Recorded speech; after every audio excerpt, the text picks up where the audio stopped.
जय Hind friends, welcome to all competitive వాళ్ళ అలీ. నా పేరు జాహిద్ అలీ. ఎవరైనా కొత్త వాళ్ళు ఉంటే ఈ వీడియోని చూస్తున్నా అంటే ఫస్ట్ మా వీడియోని సబ్స్క్రైబ్ చేయండి, లైక్ చేసుకోండి. మీకు ఈ వీడియో నచ్చగలేకపోతే వీడియోని డిస్లైక్ చేయండి, చూసుకోండి.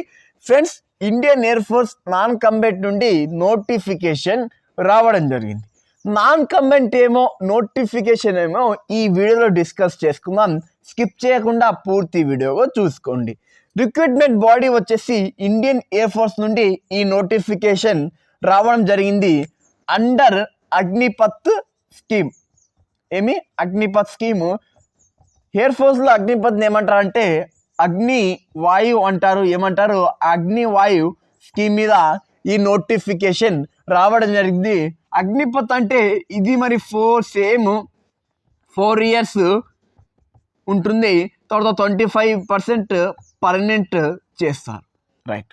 తర్వాత అప్లై డేట్ మనం ఎప్పటి నుండి అప్లై చేయాలంటే అప్లై డేట్ వచ్చేసి 7th ఫిబ్రవరి 2026 నుండి అప్లై చేయాలి. అదే మొన్నటి నుండి. లాస్ట్ డేట్ వచ్చేసి ఎప్పుడంటే 23rd ఫిబ్రవరి. లాస్ట్ డేట్ ఎప్పుడు? 23rd ఫిబ్రవరి.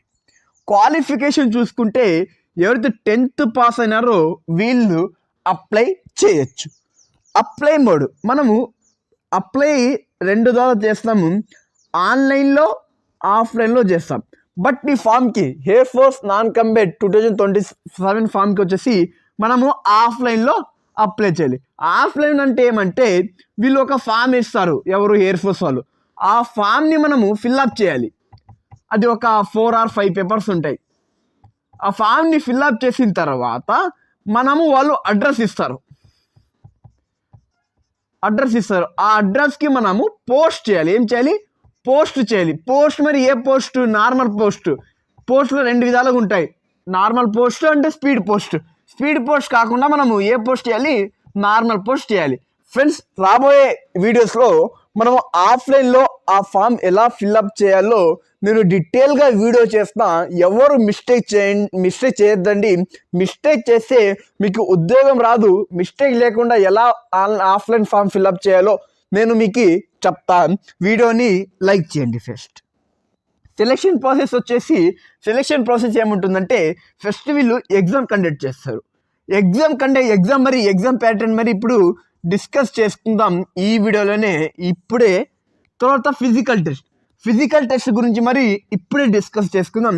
తర్వాత స్టీమ్ టెస్ట్ ఏదో మరి ఇప్పుడే మనము డిస్కస్ చేసుకుందాం. చూసుకోండి ఫ్రెండ్స్, ఇది ఎయిర్ ఫోర్స్ నాన్ కంబాట్ గురించి. ఇప్పుడు మనము డేట్ ఆఫ్ బర్త్ క్వాలిఫికేషన్ చూసుకుందాం. ఫ్రెండ్స్, చాలా ఇంపార్టెంట్ వచ్చేసి డేట్ ఆఫ్ బర్త్. మనం ఏ నోటిఫికేషన్ అప్లై చేసినా నాకు ఇంపార్టెంట్ అయితే డేట్ ఆఫ్ బర్త్. ఆ డేట్ ఆఫ్ బర్త్ మనం ఎలిజిబిలిటీ ఉంటే అప్లై చేస్తాం, ఎలిజిబిలిటీ లేకుంటే అప్లై చేయం. ఎందుకంటే ఒకవేళ నువ్వు ఎలిజిబిలిటీ లేకుంటే ఆ నోటిఫికేషన్ నీ అప్లికేషనే తీసుకోదు. చూసుకోండి, date of birth 1st July 2005 to 1st జనవరి 2009 మధ్యలో ఉన్నారో వీళ్ళు అప్లై చేయొచ్చు. ఏమంటే ఇప్పుడు చూసుకోండి, నా date of birth 1st July 2005 ఉంటే నేను ఎలిజిబుల్లే. 2nd జూలై 2005 ఉంటే మరి ఎలిజిబుల్లే. మాది డేట్ ఆఫ్ బర్త్ 1st జనవరి 2009 ఉంటే ఎలిజిబుల్. 31st జనవరి 2008 ఉంటే మరి ఎలిజిబుల్. బట్ నా డేట్ ఆఫ్ బర్త్ 2nd జనవరి 2009 ఉంటే నేను ఎలిజిబుల్ కాదు. అలాగే సేమ్ నా డేట్ ఆఫ్ బర్త్ 30 జూన్ 2005 ఉంటే నేను ఎలిజిబుల్ కాదు. 01 జూలై 2005 జనవరి 1st 2009 ఈ డేట్ మధ్యలో ఉన్న వాళ్ళు మాత్రమే అప్లై చేయొచ్చు. అండ్ 01 జూలై 01 జనవరి ఈ డేట్ ఆఫ్ బర్త్ ఉన్న వాళ్ళు మరి పుట్టిన వాళ్ళు మరి అప్లై చేయొచ్చు. తర్వాత ఈ నోటిఫికేషన్కి ఎవరు ఎలిజిబుల్? మేల్ ఫీమేల్ ఇద్దరు ఎలిజిబుల్ అంటే ఫీమేల్ ఎలిజిబుల్ కాదు. ఈ notification only for boys. Competition చాలా తక్కువ ఉంటుంది, లెస్ ఉంటుంది. ఎందుకంటే చూసుకోండి, ఫస్ట్ రీజన్ ఈ ఫామ్ వచ్చేసి ఆఫ్లైన్ ద్వారా మనం ఫిల్ చేయాలి. రెండోది దీనికి ఓన్లీ బాయ్స్ మాత్రమే ఎలిజిబుల్. చాలామంది ఫామ్ ఫిలప్ చేసేటప్పుడు మాత్రమే తప్పులు చేస్తారు, వీళ్ళ ఫామ్ రిజెక్ట్ అయిపోతాయి. అక్కడే 100 మందిలో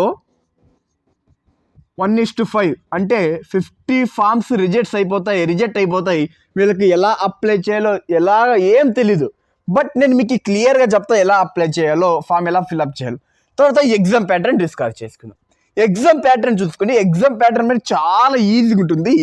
2 సబ్జెక్టులు ఉంటాయి, ఇంగ్లీష్ అండ్ జీకే. జీకే అంటే జనరల్ నాలెడ్జ్. ఇంగ్లీష్ నుండి 10 క్వశ్చన్స్ వస్తాయి, జీకే నుండి 10 క్వశ్చన్స్ వస్తాయి. Total 20 marks. టోటల్ ఎన్ని మార్క్స్? 20 మార్క్స్కి టైం ఎంత ఉంటుంది? 20 మినిట్స్ ఉంటుంది. ఇప్పుడు నేను కట్ ఆఫ్ అని చెప్తాను మీకు. కట్ ఆఫ్ ఎంత వెళ్తుందంటే చూసుకోండి. కట్ ఆఫ్ మరి నేను ఇప్పుడే మీకు చెప్పేస్తా. కట్ ఆఫ్ వచ్చేసి 17, 18, 19, 20. ఎవరితో అవుట్ ఆఫ్ 20లో 17, 18, 19 స్కోర్ చేస్తారో వీళ్ళకు ఎగ్జామ్ క్లియర్ చేసినట్లే. అంటే స్టేజ్ 1 క్లియర్. మరి స్టేజ్ 2లో ఏముంటుంది? ఫిజికల్ ఉంటుంది. ఒకవేళ 16 ఉంటే అది నంబర్ ఆఫ్ అప్లికేషన్స్ బట్టి. ఒకవేళ అప్లికేషన్స్ ఎక్కువ వచ్చినా, చాలామంది 17, 18 స్కోర్ చేస్తున్నారంటే 16 వాళ్ళకి ఛాన్స్ ఉండదు, 16 మార్క్స్ వాళ్ళకి. ఒకవేళ 17, 18 స్కోర్ తక్కువ చేస్తున్నారు అండ్ అప్లికేషన్స్ మరి తక్కువ ఉన్నాయంటే 16, 15 వాళ్ళకు ఛాన్స్ ఉంటుంది. ఇప్పుడు మనము ఫిజికల్ టెస్ట్ గురించి డిస్కస్ చేసుకుందాం. ఫ్రెండ్స్ చూసుకోండి, ఫిజికల్ టెస్ట్ గురించి మనము ఈ వీడియోలో ఇప్పుడు డిస్కస్ చేసుకుందాం. ఈ స్లైడ్లో చూసుకోండి. ఫిజికల్ టెస్ట్ వచ్చేసి ఏముంటుందంటే ఫస్ట్ హైట్ ఉంటుంది. హైట్ ఎన్ని సెంటీమీటర్లు ఉంటుందంటే 152 సెంటీమీటర్లు హైట్ ఉంటుంది. 152 సెంటీమీటర్కి వెయిట్ ఎంత ఉండాలంటే యాజ్ పర్ యువర్ వెయిట్ ఉండాలి. తర్వాత చెస్ట్ వచ్చేసి 75 సెంటీమీటర్ ఉండాలి. అదే ఎక్స్పెండ్ అయితే చెస్ట్ ఎక్స్పెండ్ అయితే ఎంత ఉండాలి? 80 సెంటీమీటర్స్ అనేది ఉండాలి. తర్వాత రన్నింగ్ చూసుకోండి. రన్నింగ్ వచ్చేసి ఈవెంట్. ఇప్పుడు రన్నింగ్ వచ్చేసి 1.6 కిలోమీటర్ రేస్ ఉంటుంది. అది 6.5 మినిట్స్లో మనము కంప్లీట్ చేయాలి. చాలా తక్కువ టైం ఆర్మీతో కంపేర్ చేస్తే. ఆర్మీకి వచ్చేసి 5.30 సెకండ్స్ ఉంటుంది, బట్ ఇక్కడ 6.30 మినిట్స్ ఉంది. తర్వాత పుషప్ చూసుకుంటే 10 పుషప్స్ ఉంటాయి, 1 మినిట్లో కంప్లీట్ చేయాలి. తర్వాత రన్నింగ్కి పుషప్స్కి ఎన్ని మినిట్స్ గ్యాప్ ఇస్తారు టైం అంటే 10 మినిట్స్ టైం గ్యాప్ ఇస్తారు. 10 మినిట్స్ టైం గ్యాప్ ఇస్తారు. తర్వాత 10 సిట్అప్స్ 1 మినిట్లో చేయాలి. 10 సిట్అప్స్ ఎన్ని మినిట్లో చేయాలి? 1 మినిట్లో చేయాలి. దీన్ని మరి 10 మినిట్స్ గ్యాప్ ఇస్తారు దీనికి, పుషప్స్కి సిట్అప్స్కి. అంటే మీరు పుషప్ కంప్లీట్ చేసినారు, 10 పుషప్ చేసిన తర్వాత మీకు 10 మినిట్స్ బ్రేక్ ఇస్తారు. ఆ బ్రేక్ తర్వాత నెక్స్ట్ మీకు ఇది కండక్ట్ చేస్తారు. ఏది? స్క్వాట్స్ కండక్ట్ చేస్తారు. ఇప్పుడు ఎన్ని స్క్వాట్స్ ఉంటాయి? 20 స్క్వాట్స్ ఉంటాయి 1 మినిట్లో. తర్వాత ట్రైనింగ్ చూసుకుందాం. 4 ఇయర్స్ ఇది అగ్నిపథ్ స్కీమ్ కదా, 4 ఇయర్స్. 4 ఇయర్స్లో 6 మంత్స్ ఏముంటుంది? ట్రైనింగ్ ఉంటుంది. ట్రైనింగ్ ఉంటుంది. ట్రైనింగ్ తర్వాత 3.5 ఇయర్స్ మీకు డ్యూటీ ఉంటుంది. మీరు ఎయిర్ ఫోర్స్ నాన్ కంబాట్లో డ్యూటీ ఏం చేస్తారో ఇప్పుడు నేను మీకు చూపిస్తా, ఇప్పుడు మీకు చెప్తా. ఇది ఉంటుంది 3.5 ఇయర్స్లో ఇది ఉంటుంది. తర్వాత మీకు శాలరీ చూసుకుందాం. శాలరీ చూసుకుంటే ఫస్ట్ ఇయర్ శాలరీ మీకు 30,000 ఉంటే శాలరీ మీకు ఇన్ హ్యాండ్ ఎంత వస్తాయి? 21,000 వస్తాయి. నెక్స్ట్ 33,000 ఉంటే మీకు ఇన్ హ్యాండ్ శాలరీ వస్తుంది. 33,000 శాలరీ ఉంటే మీకు ఇన్ హ్యాండ్ 26,000 వస్తుంది. అలాగే 36,100 ఉంటే మీకు 29,000 రావడం జరుగుతుంది. అదే 40,000 శాలరీ ఉంటే మీకు 33,000 శాలరీ రావడం జరుగుతుంది. ఎలాగంటే చూసుకోండి, మీకు ఫస్ట్ ఇయర్ శాలరీ ఎంత ఉంటుంది? 30,000 ఉంటుంది. దానిలో 21% వస్తుంది, అంటే 21,000 వస్తుంది. 30% గవర్నమెంట్ తీసుకుంటుంది. తర్వాత 33,000 ఉంటే 26,000 వస్తుంది సెకండ్ ఇయర్లో. థర్డ్ ఇయర్లో 36,000 ఉంటే 29, ఫోర్త్ ఇయర్లో 40,000 ఉంటే 33 హ్యాండ్కి వస్తాయి.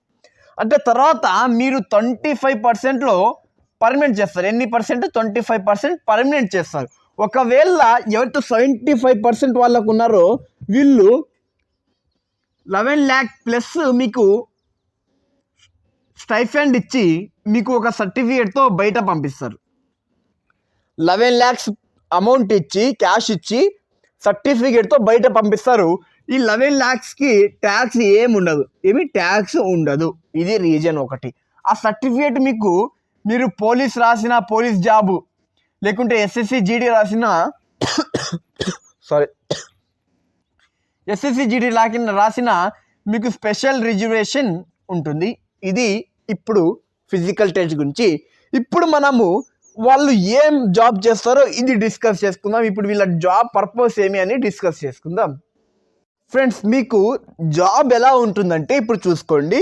మీ జాబ్ బట్టినే మీకు స్టేజ్ 3లో ఫస్ట్ ఎగ్జామ్ కంప్లీట్ అయిపోయింది, ఫిజికల్ కంప్లీట్ అయిపోయింది.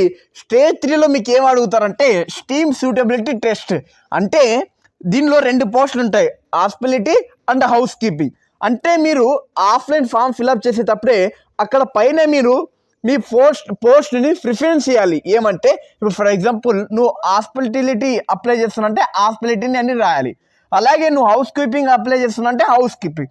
ఇప్పుడు చూసుకోండి హాస్పిటాలిటీలో ఏముంటుందంటే వీళ్ళు చూసుకోండి, documented aptitude for the task associated with cooking including cutting of meat. అంటే అంటే మీరు హాస్పిటాలిటీలో ఆప్షన్ పెట్టుకుంటే మీకు ఏం క్వశ్చన్స్ అడుగుతారంటే మీకు ఏం జాబ్ పర్పస్ ఉంటుందంటే మీకు కుకింగ్ రావాలి, ఇంక్లూడింగ్ కట్టింగ్ ఆఫ్ మీట్, మీకు మీట్ కట్ చేయడం రావాలి, అండ్ వెజిటేబుల్ కట్ చేయడం రావాలి, అండ్ ఫిష్ కట్ చేయడం రావాలి, అండ్ హ్యాండ్లింగ్ కిచెన్, మీరు కిచెన్ని మరి హ్యాండిల్ లాగా మీకు స్కిల్ అనేది ఉండాలి.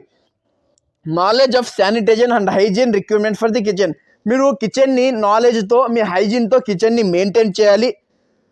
తర్వాత మీరు పర్సనల్ హైజీన్ అంటే ఇది అందరికీ ఉంటుంది, ఇది వదిలేయండి.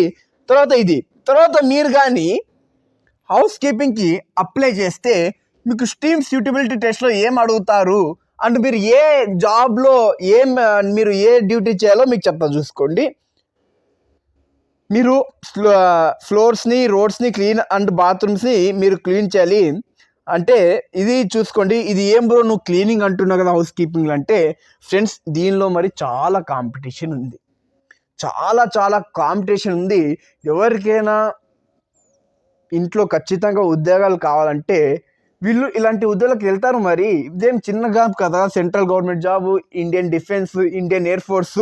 దీంట్లో ఏముంటుందంటే ఫ్లోర్స్ క్లీన్ చేయడం, రోడ్స్ క్లీన్ చేయడం, క్లీన్గా మనం పెట్టడం, అండ్ ఏదైతే గ్రాస్ ఉంటుందో గార్డెన్ని, ఆ గార్డెన్లో గ్రాస్ కట్ చేయడం, అండ్ ఆ గార్డెన్ని వాటర్ ఇవ్వడం, అలాంటిది మనం చేయాలి. ఇది మొత్తము ఇక్కడ చూసుకోండి. మనం దేన్నైనా ఈ 2 దాన్ని ఒక్కదాన్ని మాత్రమే మనం పోస్ట్ ప్రిఫరెన్స్ ఇవ్వాలి, 2 ఇవ్వడానికి ఛాన్స్ ఉండదు. నేను మీకు ఆఫ్లైన్లో కాకుండా ఆన్లైన్లో దీన్నే అప్లై చేయాల్సింది. మనము ఎయిర్ ఫోర్స్ నాన్ కాంబాట్కి ఆఫ్లైన్లో ఎలా అప్లై చేయాలో నేను యూట్యూబ్లో ఒక వీడియో చేస్తాను మీకోసం. ఖచ్చితంగా ఈ వీడియో మీకు నచ్చితే లైక్ చేయండి, నచ్చకపోతే డిస్లైక్ చేయండి. మీ ఫ్రెండ్స్కి ఈ వీడియో షేర్ చేయండి. ఎవరితో ఖాళీగా ఉన్నారో మా ఛానల్ని సబ్స్క్రైబ్ చేసుకోండి. జై హింద్ ఫ్రెండ్స్.